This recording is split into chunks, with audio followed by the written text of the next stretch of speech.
Before we get into the big stories, let's catch up on a few other things going on in the world. First up, the FDA has ruled that hearing aids can now be sold over the counter without a prescription, making them easier and cheaper for people to get. That's amazing. Yeah. And you know what's crazy? It's crazy that you ever needed a prescription for a hearing aid. Why? It's not like you can abuse them. It's not like the drug dealers in the street going, yo, you want some of that extra loud? Yo.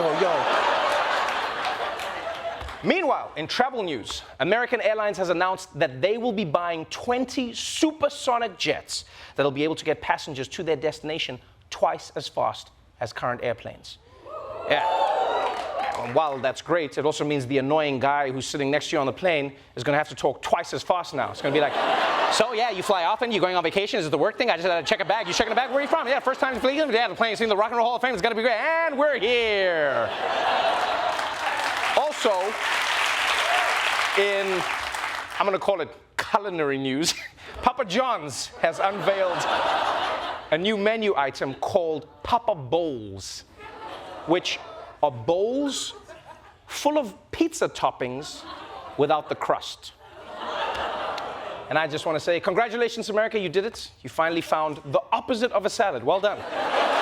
Congratulations. But let's move on to some of the biggest stories of the day, starting with the 2022 midterms. Last night, the primary that everyone was watching was in Wyoming, the state with a population almost as big as a New York subway car. Now, the reason everyone was watching this race is because Liz Cheney was running for re-election. And of course, Liz Cheney has been the most prominent anti-Trump Republican in Congress. She voted to impeach him. She's led the committee investigating him. Basically, she just will not stop talking about that one time he tried to overthrow the American democracy. That was like a million years ago, lady, move on. So anyway, last night's primary was the chance for Wyoming Republicans to declare whether they stood with Liz Cheney or with Donald Trump. And they answered bigly. Overnight out of Wyoming, a clear message from that state about the direction of the Republican Party. Congresswoman Liz Cheney, who was reelected easily less than 2 years ago, lost badly last night in her primary fight against her Trump-backed challenger, Harriet Hageman. Cheney's landslide loss was no surprise. She knew she'd pay a price for voting to impeach Donald Trump and then serving as the vice chair of the January 6th committee. Overnight, the former president writing, Liz Cheney should be ashamed of herself. Now she can finally disappear into the depths of political oblivion. Okay.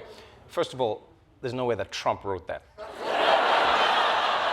Disappear into the depths of political oblivion? Really? This is the same guy who said, I don't like saying yesterday. It's a hard word for me. Yesterday. Really?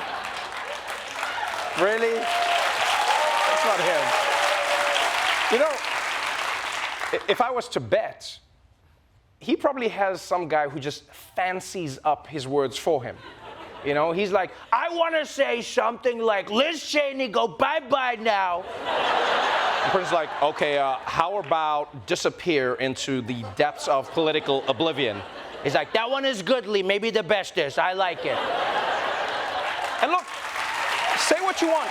Say what you want about Liz Cheney, but you have to respect how she stood up against Trump, even when she knew she was going to get blown out of her seat. And yes, it is saying something about the state of the GOP that the brave stance was don't hang the vice president, but still, she stood by it. And Liz Cheney isn't the only Republican who fell on her sword. Remember, there were only 10 Republicans in the House who voted to impeach Donald Trump. Out of those 10, 4 lost their primaries to a Trump challenger, and 4 retired so that they wouldn't lose to a Trump challenger. Because right now, any Republican who opposes Trump, he'll flush their asses away like one of those top secret documents. He doesn't play games. But the Liz Cheney story isn't over yet, because she's vowed that she will still do anything to stop Trump from becoming president again, even possibly running against him in the Republican primary. Yeah. And look, I mean, we must admit, it probably is a long shot. But don't forget, she is a Cheney. If there's one thing they're committed to, it's regime change. And to be honest, if she wants to stop Trump, she doesn't have to beat him in a presidential race. You know, just put a bunch of Reese's Pieces in a line off a cliff. You know, and he'll be like, and this one, and this one, and this one.